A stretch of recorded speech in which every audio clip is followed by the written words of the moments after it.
Nginan aron makahatag ninyo og inspirasyon. Miss Or on the Spot.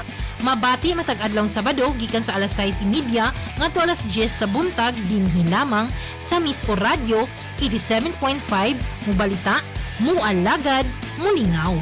Spotted ang tanan sa programang Miss Or on the Spot.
Sa tunga-tungang bahin sa Misamis Oriental nga rin nahimutang istoryo sa Zona 11 Taguluan, Misamis Oriental. Nagapaminaw kamo sa Miso Radio 87.5 FM sa dial sa inyong mga radyo nga nagasibya sa katuyuan nga mo balita, mo alagad ug mulingaw. Ang Miso Radio adunay gikusgon nga 5,000 watts o ginisakop sa KBP kon kapisanan ng mga broadcaster ng Pilipinas. Patrol Balita alas 11. Dini inyo mabati ang mga labas ug nag-unang balita. Sulod o gawas sa nasod. Patrol Balita alas 11. Maayong buntag, Misamis Oriental, tibok nasud mas tibok kalibutan nga nabot sa atong sibihan. Adlang Huwebes karon, Disyembre 4, 2025. Nagaminaw kamo sa Miss Or Radio 7.5 News FM. Kini ang inyong tig balita, Miss Or Julina Luab lang sa Miss Radio Patrol Balita sa alas 11. Kini mga nagunang balita, karong orasa. Sa balita sa paugnat sa kusog.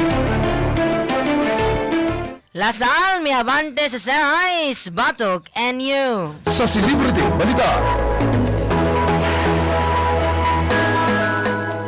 MGI President ni pasaka og kasong kriminal batok ni Miss Universe 2025.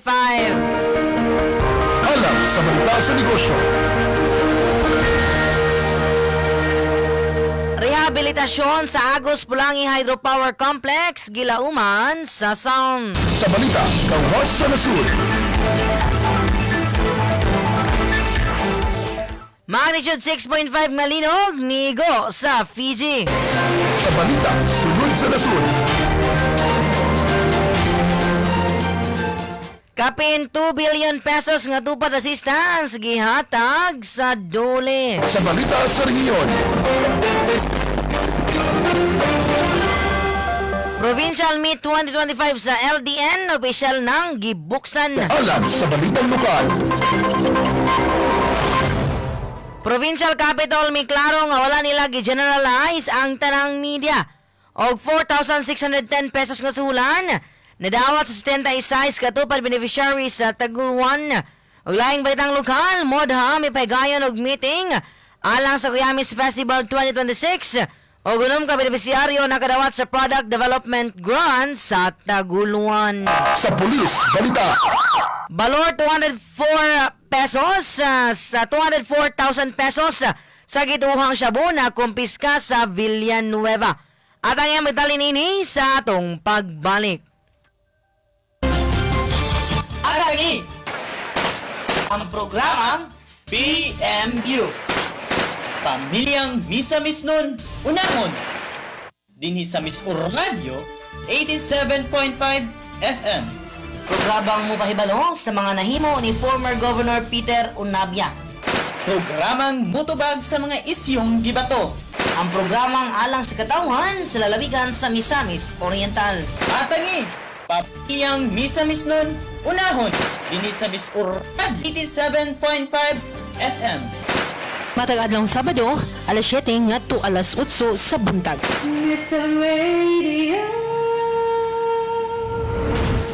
Sa balita sa paugnat sa kusog. Midaog ang De La Salle University pinagi sa 87-77 nga score. Batok sa top-ranked National University ni atong Miyerkules sa Smart Araneta Coliseum sa UAAP Season 88 Men's Basketball Semifinal. Si Jacob Cortez, bipabuhagay og 13 puntos, upat ka assist ug 2 ka steal, samtang si Mike Phillips adunay 12 puntos, 17 ka rebounds ug 2 ka blocks alang sa 4th seeded Green Archers. Kinsa mosulay sa pagsiguro sa finals nga pwesto pinagi sa kadaugan sa Game 2 karong Sabado. Sa Celebrity Balita.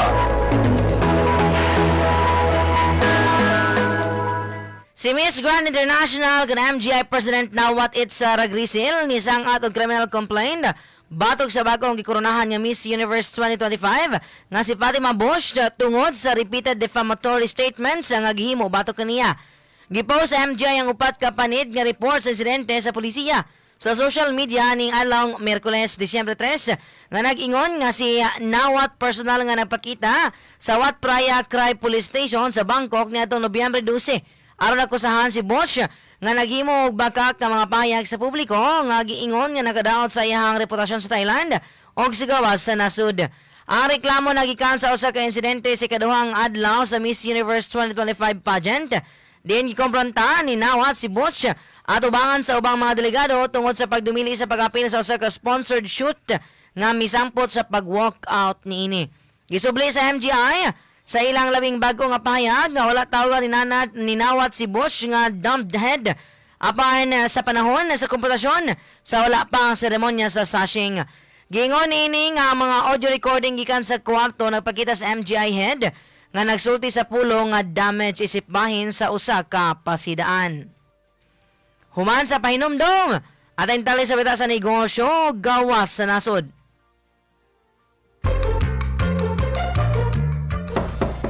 Ayo, nang, palayo ko og dawat sa inyong bill sa kuryente. Ibilin lang ng kaputol diha dong.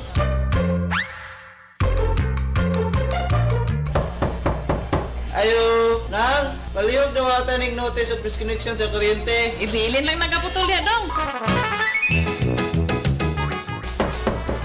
Ayo, manang, ang inyong linya sa kuryente naputol ko na. Ug ang kaputol gibilin ko na sad. Adto na ko. Salamat ha. Ha? Oh, unsa gud ay na dong? Ay sa najut lang dong. Mubayad ko. Oh, asa unsa na ni oy?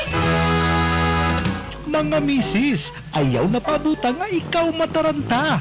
Ang imong obligasyon sa kuryente, asikasuhan na. Kini nga pahinumdom, hatod ka rin sa Moresco 1.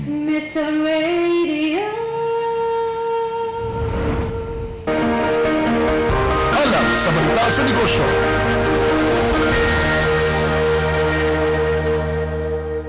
Nagbarayag og paglaom ang usa ka opisyal sa ahensya sa gobyerno nga Power Sector Assets and Liabilities Management Corporation na Consalm alang sa rehabilitasyon sa Agos Pulangi Hydropower Complex kan APHC human makadawat og usa ka formal nga sugyot alang ni ining tinguha. Si SALM President Dennis De La Serna nagdumili sa pagila sa entidad nga nagsumiti sa maong sugyot apan malud niya nga ang tumong mao ang pagrehabilitar sa tanang pito ka run-off river hydroelectric power plant sa complex sa Mindanao aron mabalik kini sa ilang tibuok kapasidad. Tumong sa SALM nga mabalik ang tibuok kapasidad sa pasilidad sa APHC nga dunay kinatibuk ang 1,000 megawatts capacity. Dugang pandila sir nga gidili ang pag-privatize sa complex ubos sa Electric Power Industry Reform Act kon EPERA. Sa balita, gawas sa nasud.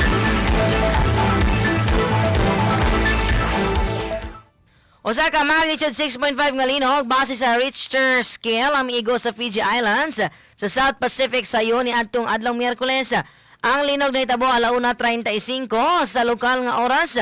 Dinang epicenter nini nahimutang sa latitude 20.840 degrees south ug longitude 178.964 degrees west.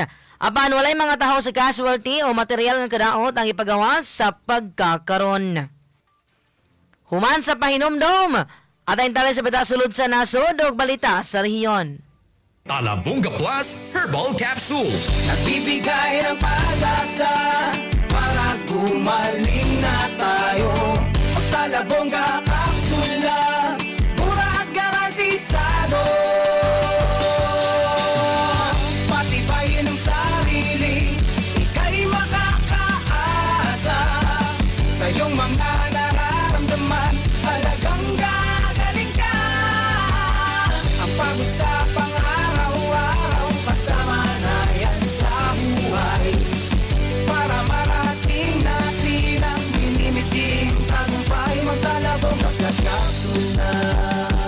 Talabunga Plus Herbal Capsule. May tanglad, lagundi, sambong, moringa, guyabano at may vitamin C. Mapalit na sa inyong suking butika para sa mas epektibong kombinasyon. Inom matag adlaw sa Talabunga Plus Herbal Capsule. Ug B Plus 500. Hayahay!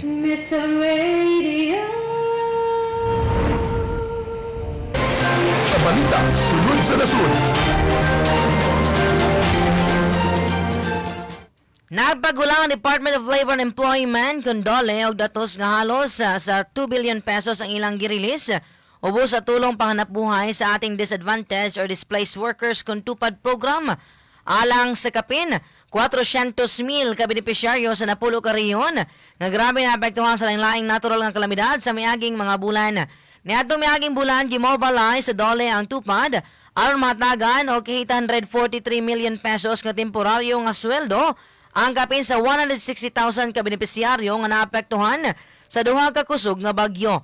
Sa datos sa Bureau of Workers with Special Concerns kon BWSC, ang ilang pagtubag human sa bagyong Tino nagabenepisyo og 68,349 ka tawo kapin sa 363 million pesos samtang human sa Super Typhoon Uwan 91,699 ka trabahador ang natabangan og 480 million pesos nga sweldo. Parayon usab ang profiling og tupad orientation sa Central Visayas aron maabot ang mas daghang trabahador samtang nagpadayon ang payout. Sa Aurora o ubang lugar nga grabing naguba tungod sa Super Typhoon Uwan, gideploy ang tupad beneficiaries alang sa clearing operations o uban pang disaster rehabilitation efforts sama sa pag-ayo o pag-restore sa nadaot nga mga balay. Gipalap na nasab sa dole ang tupad aron matabangan ng mga trabahador nga naapektuhan sa bagong linog sa Visayas ug Mindanao. Sa Central Visayas, 9,413 ka trabahador ang nakadawat og 55.9 million pesos. Samtang 5,726 ka beneficiaryo sa Davao ug Caraga ang nakadawat og 29 million pesos. Dugang pa, 1,693 ka beneficiaryo gikan sa nakadayang rehiyon ang nakadawat og 19.5 million pesos nga livelihood grants ubos sa DOLE Integrated Livelihood Program. Human sunod-sunod nga mga bagyo sama si Krising, Dante, Emong, Mirasol, Nando ug Upong. Sa balita sa rehiyon.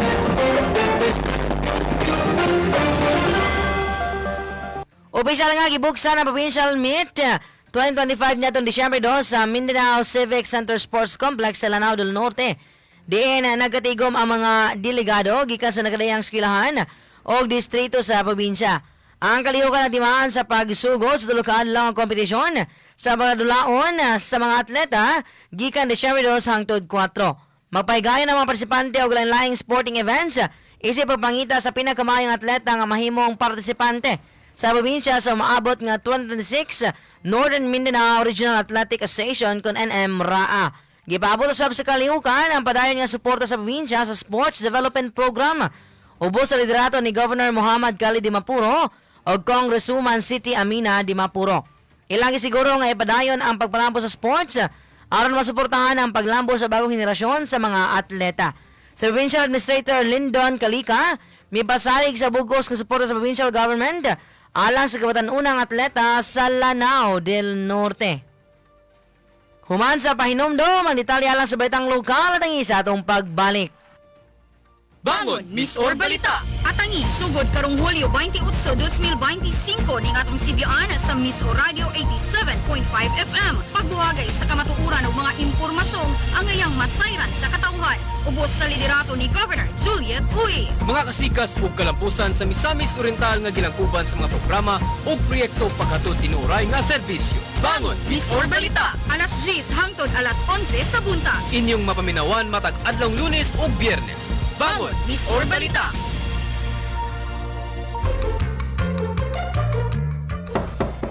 Ayo, nang, palayo ko og dawat sa inyong bill sa kuryente. Ibilin lang ng kaputol diha dong.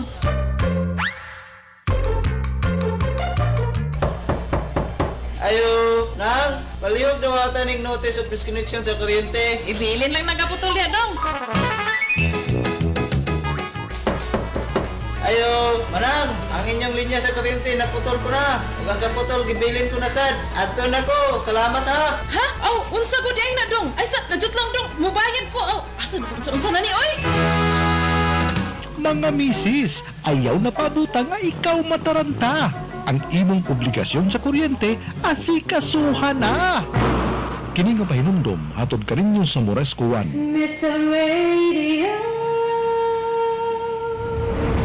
Alam sa balitang lokal.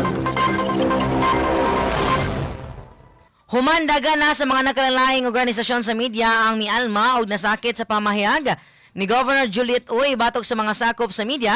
Adunay tubag ang kampo sa gobernadora ni ini. Kabahin ni ini atong kuhaon ng report ni Mr. Step Berganyo na sa pikas linya. Mr. Step, may buntag diha. Yes, Mr. Joe, may buntag og sa mga namino karon sa patrol balita sa alas 11. Mr. Jules, no, ato ging gikuhaan og side kay daghan naman gid kaayo ng gawas pod nga mga statements gikan gid sa nagkalain-laing media organization sa ato sa Dakbayan sa Cagayan de Oro og lalawigan sa Misamis Oriental. O gani man ang pinakaulahi ang Cagayan de Oro Press Club ug gani gipaabot gid no sa atong exclusive nga interview sa presidente sa Cagayan de Oro Press Club nga si Sir Froilan Gallardo na mahayag gid siyang iya ging gikundi na ang pamahayag kay dili maayo pod Mr. Jules kay ato ganing giklaro kung kinsa bagid ni nga mga media Mr. Jules labi na gyud nga daghan pud baya sa media nato nga nabuhi in taon no sa sweldo gyud gikan sa istasyon og gisweldado gyud gikan sa mga lehitimo nga mga media og naning kamot wala na ngayo dili gani kabalo mo mangayo so dapat i-identify so Mr. Jules kabahin sa mga pamahayag kay una pod nagpagawas no ang kapisanan ng broadcaster ng Pilipinas KBP National Union of the Journalists of the Philippines og ulahi pod Mr. Jules no apil pod ang mismo nga ilang gitukod diha sa Kapitolyo Provincial ang Capitol Press Corps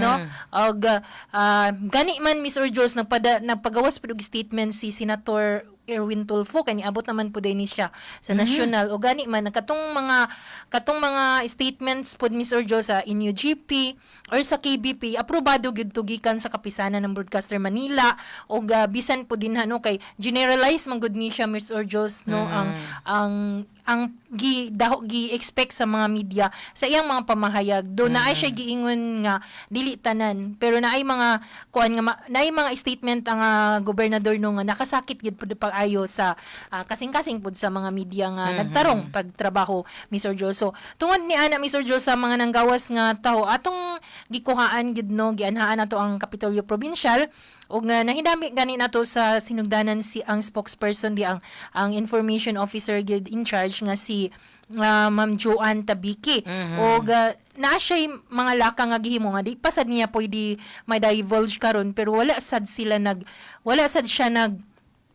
gani man every person tanan nga media nga kailan niya ako yang nailahan pud nga mga media no nga kanang kabalo siya nga nagtrabaho sa insakto mo iyang gitog sa tagsa og message Mr. Jules nga dili kamo ang pasabot inana so na siya mga explanation nga inana og since dili siya mo hatag og interview gud Mr. Jules atong gikuhaan og side no ang special assistant to the governor nga si Pupoy Abosiho kung unsay ilang lakang nga gihimo pod alang sa mga media karon nga murag mauna man lang gid ang gihisgutan gid kanunay sa kahanginan ang mga pronouncement ni Governor Juliet Uy so Mr. Jules atong nahinabi binaagi sa telepono no sa cellphone si Sir Pupoy Abosiho ug atong ipabati ang atong interview kaniya. Sige, ato ipabati. Good morning, madam. Sir Shani. Ay, sir, si Step Berganyo ni sa Miss Radio, sir. Iyong buntag. Yes, sir. Ang buntag, sir. Recorded ni atong interview, sir, ha? Interview lang ko, sir, kanang ding bitaw atong after, sir, ba sa kanang mga pronouncement bitaw ni Governor Juliet Oy. Unsa yung mga lakang karon, sir, nga gihimo for media, sir? Directives ni Governor Oy. Lakang. Yes, sir. Wala. Pag naay mga mga clarificatory questions sa lain-laing media outlet o personality o practitioner sa lain-laing platform, ginatubag na to, gina-explain na to nga ang statement ni Gov, dili generalization, dayon she was no intention to create friction with the media community sa Miss Or o sa Cagayan de Oro. So, wala siyang element of kinitinguha nga i-oppress ang freedom of the press sa Cagayan de Oro o lalawigan. O wala siyang intention nga pugnan ang mga media practitioners nga i-criticize siya. Basta constructive criticism lang. Kay naamag yung mga media practitioners nga nagpatuto nga legit o media. Nga nagtuo si Gov nga gibayaran para dauton siya. So kana nga impression gikan sa iya out of frustrations and annoyance, nakapagawa siya itong statement. This is reality. Kung dili unta ni i-take against her or anybody o para maka-create of friction. Ako taning dawaton nga eye-opener, labi na sa media community nga lagi mga taong nga nga sulod sa organizations na kaya nagtinarong just like you, just like anybody else, nga mga media practitioners nga nagpabiling neutral na gasunod sa code of ethics sa journalism. Nga na ubang gapatuo nga media nga bayaran, klaro kaayo nga lahi ang motive. Oo. Governor Juliet Oy. So, mo nang na-frustrate si Governor Juliet Oy kabahin na. So, nakapagawa siya statement. Klaro lang na mo. Dili to general statement sa tanang media. Okay. Kabalo siya kung kinsa na nga mga media. And in the coming days, we are ready to divulge the names kung kinsa man naging natukoy ni Governor Juliet Oy. Yung mga yung ituuan, gibayaran kay di na magbalita kung unsa ang maayo sa nasod o sa komunidad. Sige naman dawton o gabiraan, fabricated niya may istorya, bugal-bugal. Parang ba mo nga media para sa iya? Question lang na. Namin media ngingana ang media professionals. Build kaya silang public opinion. So dapat ang ilang ipagawas informative. With discipline as journalists. So, muna iyang impression. But nakita niya sa uban, wala na niya na-frustrate siya na ito nakapagawa siya. This is not about insulting others, discriminating others, but it is just an eye-opener. The media community nga, to police your pantayan ng inyong hanay kay naay mga media na makadaot sa tibuok media community sa ilang kinabuhat.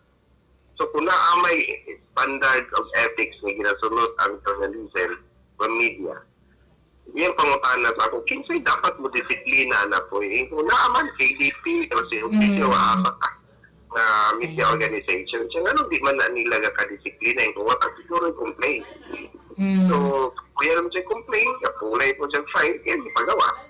O kato siya, eye-opener to siya. And this is becoming a challenge to KDP and COPC. Na i-review na dapat, i-evaluate na dapat ang tanang nagpa-media na di makadaot sa organization, sa media community, sa Cagayan de Oro na media. Okay. So, Pero sir, okay. Seryoso mo siguro, in fact, i-organize niya ang provincial press corps. Kung di pa siya seryoso makikrelasyon sa media, pasagdan na niya media. And she gave instruction to me and to any other department heads na pag naay media mo interview sa inyo, kabahin sa Kapitolyo, mga issue nga ngayon tubagon, ayaw mo pamili. Pagkatan ng trafeta. Pero sir, tugat the information. Sir, considering ba nga nagpagawas og mga statement na no ang nagkalain-lain nga media organization, wala ba mo ba'y gawas sa imo nga ikaw may tigtubag yun sa mga pangutana sa media, wala ba mo gusto ipagawas ng mga official statement? with Froilan Gallardo, the president of the COPC. Yes. We talk and discuss Dr. Ronnie Waniwan, the president of the KDP, the for Misamis Oriental Meteor chapter. And we are planning, we were planning to conduct a clarificatory dialogue with the governor. So, Yun naman siguro. Ang iyan lang nagpagawag dahil ng mga statement, pero wala man po yung statement nga i-condemn siya or something. Nag-question nga nung nga na ang statement sa governor. Muna ang pag-question, di klaro na mo. Dili siya generalization na ay mga media realidad mo muna. Dili mo muna ito na pwedeng matago, ma'am. Di ba? Naging media nga na they survived because of, di ba, ng ibayaran para mandaot. Oo. But ang gusto ko rin sa KBP is ma-identify lang yun no ang mga pangalan kung competitor kung hindi madalahig ang tanan. Dami mga names. And these names, kanang moral ng mga manhid ng mga tao. Moral ng ilang trabaho. Bayaran lang yun. Ang impression na mo, gibayaran lang yun sila para mandaot. So, I don't think so it follows the code of ethics sa journalism o sulod sa standard of ethics sa organization sa KDP o sa COPC. At dapat ma-disiplina. Igingon pa ni Ray Maraunay, katong dating presidente sa KDP, na sa panahon, na siya gidisiplina, gitang-tangan niya yung lisensya, wala niya pagawin itong microphone. Isa naka-dignified nga na-action sa organization, it will happen today sa pangitabo karon. Kanil ang Governor Julius Uy, nagikan sa mga media nga mga gituwa na mga gitayaran. Ito kayo. So, karon na mo sa ni ma'am nga si Governor Julius Uy, true, nga dapat din siya maging onion skin kahit politiko siya, siya sa public figure. At karoon na mo nga si Governor Junito dili robot. Naapod sa emotions, naapod sa pagpati, isip inaanon nga pagpati. Sa usa ka leader sa lalawigan.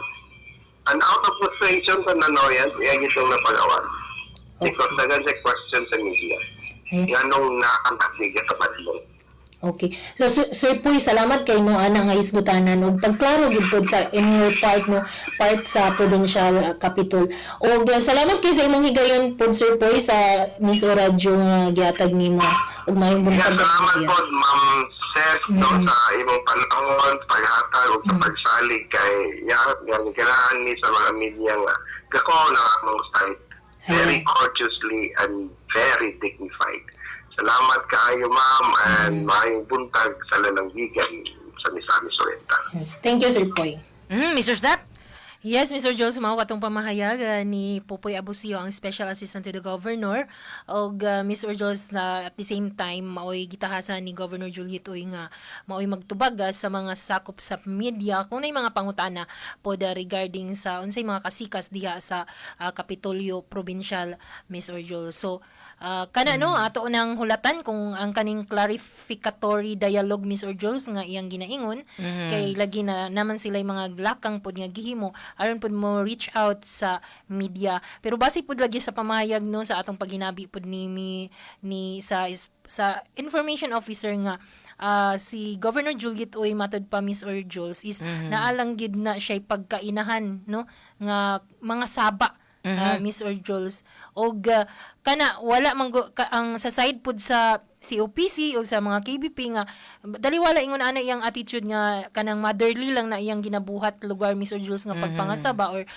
pag yaw-yaw din ha Mr. Jules sa ngalan ba nga naa siya sa entablado og naa siya in the middle of the ground no diya sa Kapitolyo Provincial, gidala niya ang tingog sa tibok lalawigan na sa Misamis Oriental as governor og dili as usa ka inahan. So kana lang Mr. Joe, salam ato nang hulatan og mauna no ang mga naguna karon nga mga kasikas diri sa atong lalawigan na sa Misamis Oriental. Ayan, salamat kay Mr. Sab nga sa klaro po daw ang side sa provincial capital diha na pinagi pod ni SAG no Popoy Abusio. So salamat kay Mr. Sab katuro po ng hulatan no ang pagpagawas pod sa mga pangalan kung kinsa gitong mga media nga gitumbok ni Governor Juliet. Kana mo kana isa Mr. Jules no ang atong hulatan pod. Ayan, daghang salamat Mr. Sab para sa imong final report. Yes, Mr. Jules, mao kato atong nahipos nga balita gikan sa Kapitolyo Provincial alang sa balitang lokal kini si Miss Or Step Berganyo. Sa Miss Or Radio, mo balita, mo alagad, mo lingaw. Ayun, daghang kay salamat Mr. Step atong nakauban mga ka-Miss Or. No, sa eksklusibo yung iyang pagpakiginabi kang asag. No, Special Assistant to the Governor, Mr. Popoy Abisoyo mga ka-Miss Or. Alam sa balitang lokal. Malip mayon og madasigon nga nadawat sa 76 ka mga benepisyaryo gikan sa lungsod sa Taguluan ang ilang suhulan nga nagkantidad og 4,610 pesos matag usa alang sa ilang napulo ka adlaw nga pagtrabaho ubos sa programa sa Department of Labor and Employment Condole nga tulong pangkabuhayan sa ating displaced or disadvantaged workers kung tupad. Ang pagtuno sa mga pinansyal nga ayuda gihimo adlaw Miyerkules, Disyembre 3 ning tuiga dito sa Barangay Poblacion, Covered Court. Din mihatag og mensahe sa pagdasig si Municipal Mayor Trinadia Emmanuel Ilipe og Vice Mayor Rolando Seno ngadto sa mga benepisyaryo. Og ilang ipanghinaot nga ang maong kandidat magamit sa insakto og makatabang sa kinahanglan sa ilang pamilya.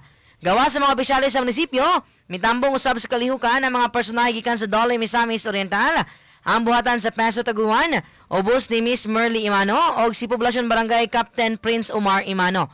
Ang programa sa tupad usa ka emergency employment program sa Dole alang sa mga informal sector workers nga naapektuhan sa kalamidad o adunay kalisdanan. Alam sa balitang lokal.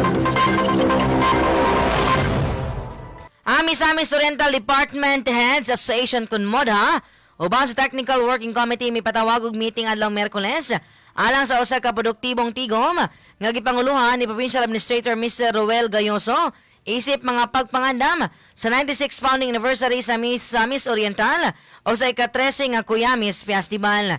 Gipresentar ni Provincial Tourism Officer Designate Cinderella Faye Obeñata ang gisugyot nga schedule sa mga kalihukan alang sa pagrepaso og diskusyon sa moda nga nagtimaan sa laing lakang padulong sa usa ka makahuluganon o halandumon nga pagsaulog sa kabilin, kultura o kauswagan sa probinsya. Mitambong usab si kanhi Mayor sa Sugbong Kugon o Special Assistant to Congressman Karen Lagbas nga si Mildred Lagbas kinsa miduyog sa grupo sa pagsiguro sa maayong paghanay sa kalihukan. Alam sa balitang lokal. Unom ka mga benepisyaryo ang malampusong nakadawat sa ilang Product Development Diversification Grant Payout ubos sa programa Sustainable Livelihood Program kon SLP sa Department of Social Welfare and Development kon DSWD. Nahimo kining posible pinagi sa hugot nga pagpaningkamot sa lokal nga panggamanan sa lungsod sa Taguluan ubos sa pagdumala ni Mayor Attorney Nadia Emmanuel Ilipe og sa Municipal Social Welfare and Development kon MSWD Office nga gipangunahan ni Miss Verlyn Baclay. Gipaygayon ng pagpanghatag ni atong Miyerkules, din gihangyo ni Mayor Nadia ang mga benepisyaryo nga dili sayangon ang maong oportunidad. Nang hinaot ang mayor nga gamiton kini sa insakto aron magkapalambo sa panginabuhian og kinabuhi tungod kay dili matudpatanan ang nahatagan ini nga kahigayunan. Gipaniguro sa SLP nga makatabang ang programa sa pagpagaan sa kalisod o pag-andam sa mga benepisyaryo sa pagkapot sa malungtaron o independente nga panginabuhian. Human sa pahinomdom ang detalye sa Pulis Balita.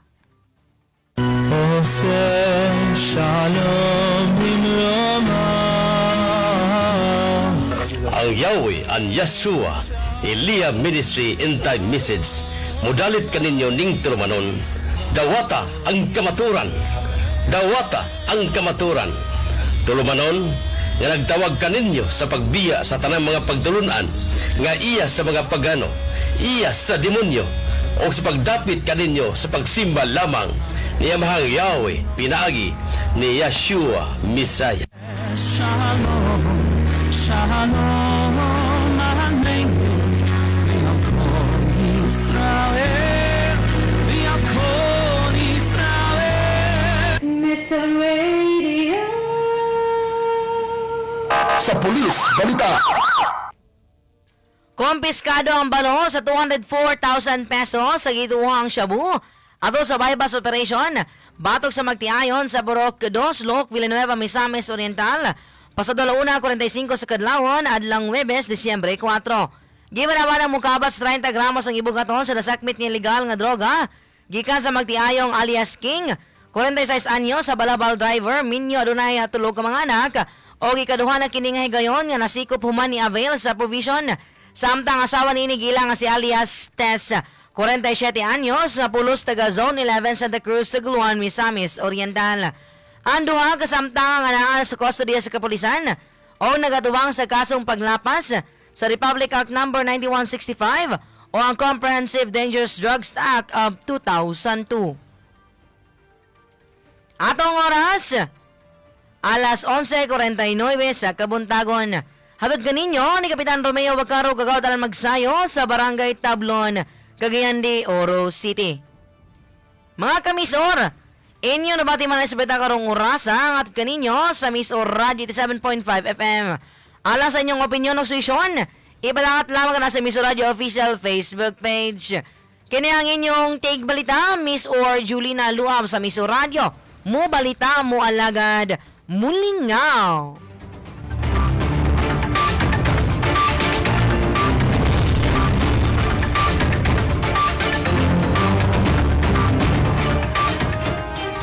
Gikan sa tunga-tungang bahin sa Misamis Oriental, nga rin nahimutang istoryo sa Zona 11 Taguluan, Misamis Oriental.